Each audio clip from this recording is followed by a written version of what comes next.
And I'm here in Oldcourt, which is just north of Doneraile town, where we were in St Mary's earlier. And the valley down below here is the Brigog Valley. The Brigog River is flowing down into the Aubeg River, which is down there. Doneraile, the fort on the cliff, which is over there, which I suspect is the old medieval origins, the early medieval origins for this settlement in this area. And then Doneraile town is over there somewhere, and St Mary's is over there somewhere. And this is the 20th century burial ground. Real North Cork names here now. O'Callaghan, Roach, the O'Callachans, the old Gaelic clan, the De Rochtas, the old Anglo-Normans. There's Martel here. I saw Large up there and Glasset.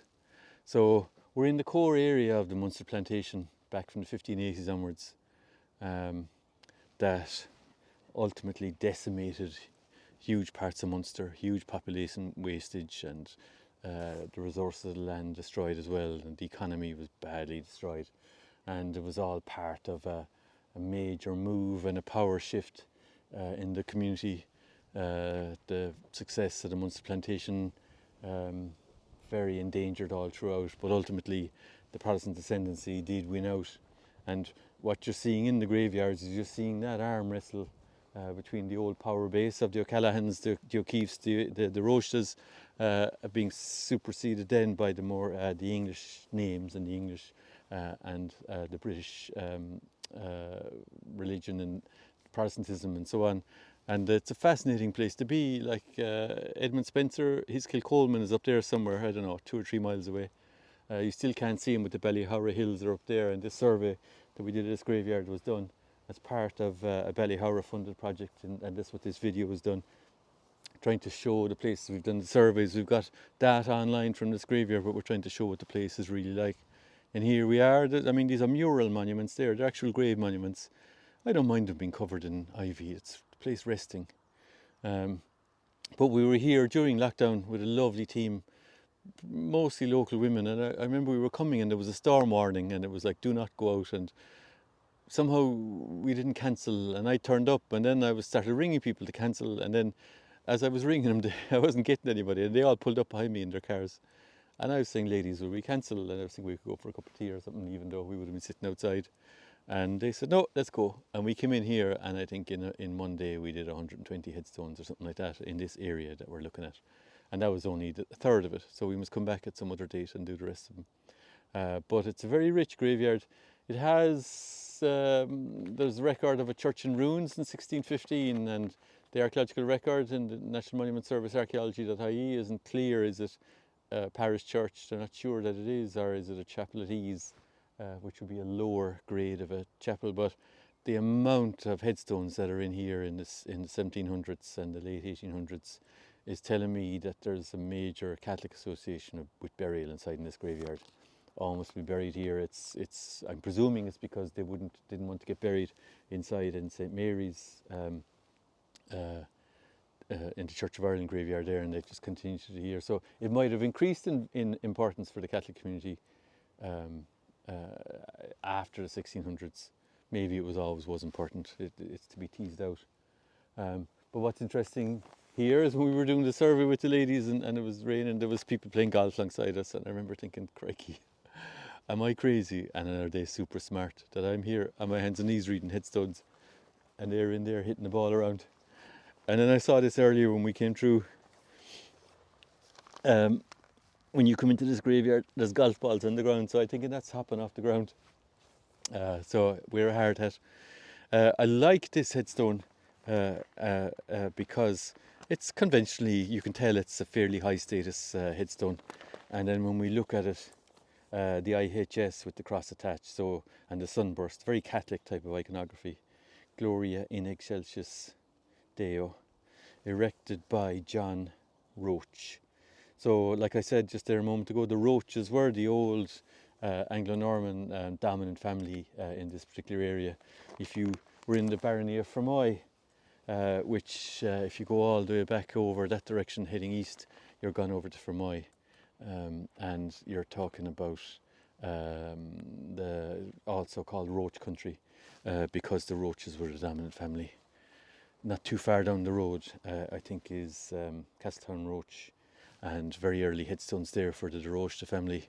Anglo-Norman, Catholic, the Old English, superseded then by this new Protestant ascendancy that came in after the Munster plantation and the Cromwellian times. So very interesting to come in here and see where we are and to see what kind of surnames we're getting. I've never done it, but I'd love to try and trace what are the Munster plantation new names that came in here. We know the St. Ledgers, who are in Doneraile Castle and House, I guess it's called. They're still here. They're here a long time. But there's surnames in there that I wouldn't necessarily say inside in that 20th century burial ground. Glassett, Large. I don't know. I don't recognise them as names I've encountered elsewhere in Ireland. So maybe they're new populations coming in.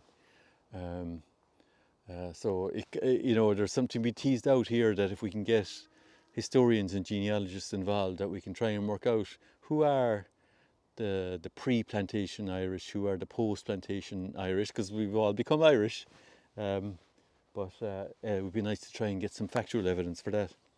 So behind us there now, we've just looked at a roach, and as we come over this direction now, oh yeah, when I was over in St. Mary's earlier, I was talking about a rosette on a headstone, a kind of a floral design that I hadn't seen anywhere else. But as we walked through here earlier, I realised, oh wait, there's more of them here. And I was pondering, if we get IHS on a stone, I'm fairly happy, 99% certain it's Catholic. If I see RIP on a stone, then it's 100% definite it's Catholic. But here on this one, then this is interesting because it's John Hannon, Hannan. To my mind, a very County Limerick surname, but it has the IHS in the middle, which is Catholic, and then it also has this rosette decorated, the ornamentation. So when we saw it very first over in St. Mary's in Doneraile, I was thinking, it could be a Church of Ireland indicator, Protestant indicator, but now here it is. So I think it's just a local style. Maybe it originated on one, but then it got copied by the other. Will you get that a lot with iconography? I'm not sure. What date is on this? 1773. So the Hannans, I didn't think the Hannans were in this part of North Cork originally. Like if you look at the Historic Graves website and search for Hannans, it's Meath Limerick, big time. And Martha, who works on the project here with us, she's a Hannan, and they're very much a Limerick City branch of the family. So it's interesting here that we have them in the 1770s. Like what people like PJ Merrick tell us, who's been doing a lot of graveyard surveys and a lot of local genealogy, that he says a lot of the movement of people is connected in with landlords rationalising their tenants and trying to put good tenants on good farms and move them all between counties and everything. So it's interesting what you learn from local historians and people like PJ. So that's why I'm wondering, because we've Hannans there, which I'd say is a Limerick family. We've loads of Ryans up in the body of the graveyard there, which to my mind is kind of East Limerick and Tipperary and maybe into parts of Kilkenny. So we're seeing movements of people. Am I saying that I really don't think that these are just local North Cork Ryans ever? I think I am. Yeah, I think that's where the evidence is kind of leading us. Before I go looking at other parts of the site, this is a walled enclosure here off to the south, and you can see it's very overgrown. 2 chest tombs, and in the summertime and the spring this will be completely overgrown. But it's a nice, quiet, calm place. People walking through the golf course might come in through here, but otherwise it's kind of it's got a nice feeling. Is there a substructure under there? If that's the superstructure, then I think potentially there's going to be a substructure there. Yeah, there's the top of an arch there. So I think you're seeing a box tomb or a chest tomb on top. You're seeing a whole substructure there, which involves a family vault. Maybe shelved, maybe not. These burial vaults are very important. We were talking about them over in St. Mary's, where the higher status Protestant families had their burial vaults under the church floor, within the church walls. And here we're seeing families building their own vaults inside in graveyards. and that's what they'll tend to look like. And that's interesting now that we did actually see where that the arch of the substructure vault starts. So I'm nearly at the end here. We're over on the eastern end of the graveyard, and you can see there's actually a major break of slope here. So this graveyard is built on a natural feature. It's built on a wee cliff on the edge of a river valley. Inside there is the Brigog River Valley. This almost looks like it's quarried out here below us. Maybe looking for stone to build a wall. And you can see the wall isn't perfect, but it's still, it looks to me like it's a fairly old 19th century wall. Could even be earlier. And there's probably 19th and early 20th century burials down there. But most of our 18th and 19th century burials are all here behind us. And somewhere in there is the ruins of either a medieval church of parish Church of Ease or a parish church. We didn't manage through lockdown get to look at all these, so we will come back and we'll read these at a different date. And the ones that, like I said earlier, the ones covered in ivy, they're resting. They'll be beautiful and clean when we do clean them off. How do we clean them? What we'll do is we'll cut the ivy at the base, and we'll cut all the way around it, and then we'll come back about 2 or 3 weeks later, and then we'll peel it off if we think it'll withstand being peeled. Oh, this is interesting. Yeah. So we've a cross here in the middle, and then we have this kind of the spiralling decoration, and then the IHS there. This kind of spiral is very common the closer you get to Cork City. What are we now? We're 30 miles from Cork City. And this is erected and registered, again a very Cork thing to say on a headstone, by Daniel O'Daly. So I think the earliest headstone in St Mary's over in the Church of Ireland is an O'Daly or a Daly headstone 1701. Here we are probably 100 years after that, and these are O'Dalys too. So the Dalys are families we've been tracing around Ireland. You'll find them in very strong pockets, and they fitted into the old Gaelic lordship because very often the O'Dalys were the poets to the Gaelic lords. They were that rank, which is very important, kind of the social media and entertainment rank of the Gaelic lordship families. I'm not saying these Dalys were, but that's what they were. We've got them in Duhallow, down in Sheep's Head in Cork, and then you can find them elsewhere up around the country as well. Up in South County Galway is what I'm thinking of, near Loughrea. That fella, really nice IHS with the sunburst. Agus an Count show, he's the same. The IHS and what Robert Chappell called the Omega, and he's the only person I think I've seen it. But the more I see it, the more I think he's always been right about that. That the Alpha and the Omega, the beginning and the end. This is all about the end, and they're what saved our souls in the Christian faith. Was the crucifixion of Jesus Christ, and they're the 3 nails of the crucifixion. There, see those 3 nails called God's nails. So a nail through each hand, and one through his 2 legs, and they put that on the stone as a mark of belief, and so that represents Christ there on the cross. And who is it? Joanna Finn erected this in memory of her brother Patrick Finn, 1802. Okay, the 2s are often hard, but he's got a nice spiral 2, and then he's got the base. All right, so 1802. So we're seeing, I'd say a lot of these lichen covered stones here now are early 1800s. All right, so you're seeing the use of the graveyard by Catholic families, particularly, all here in the Oldcourt. And like I say, it's uneven ground. It's hard to look after, but the few years I've been coming here, it's become more and more accessible. So whoever's doing it in the local community, I think they're doing a fine job. And now we're over north, probably of where the ruined church is. To my mind, the ruined church is in here somewhere. And then we have these mural tablets or mural monuments that we have here in parts of County Cork. They build a wall, and then they build the memorial into that. This fella is a bit shook, but beautifully decorated. Oh wait, we have an Arma Christi. All right, I'm glad now we looked. Okay, there's Christ on the cross. He's crucified, the cross is behind him. There's 30 pieces of silver. What else is going on here? The Archangel Gabriel with the trumpet, do you see that?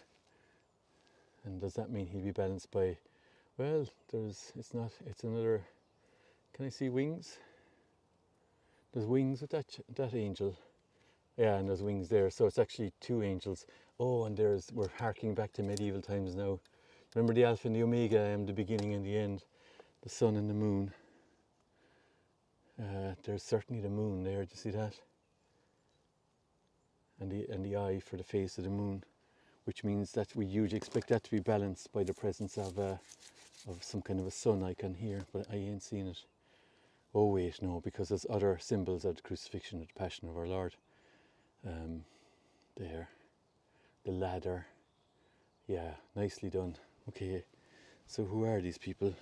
Erected by Daniel Shea in memory of his brother Thomas Shea, 1812. Okay, and is it signed? No. Okay, so you don't get a lot of Armor Christie's, the Crucifixion of our Lord, in County Cork. I always think there was some kind of an arm wrestle going on between the authorities and the families, and that they had to concede to one another what type of ornamentation they would put on their headstones. And I'll stop here, and I'm thinking of a buddy of mine who I think, well, Jeff Gould, who works on this project with us occasionally. I think that's his granddad or his great-grandfather, John Gould of Doneraile, 1960. And that's it. Like, you come into these places and there's lads golfing over there. They think we're crazy. I'm not saying I think they're crazy. I think they're perhaps wise. How relaxing is that? But then here we are in the graveyard, and we're finding out about who we are and what we went through. We want facts, you know. We want to find out. We want to find out what really happened in the past. Ellen Crone, Michael Crone, 1955. Robert Crone, 1816. All right, rest in peace. That's unusual. May his soul rest, and then IP. See that? Hardly seen that anywhere else. I don't think I've seen that anywhere else. 1816. Okay, an absolute beaut. Okay, so Slán ó Oldcourt. Keep it in mind, it's that whole Munster plantation thing going on. And the traces of it are here in this graveyard, and particularly in this older section down here.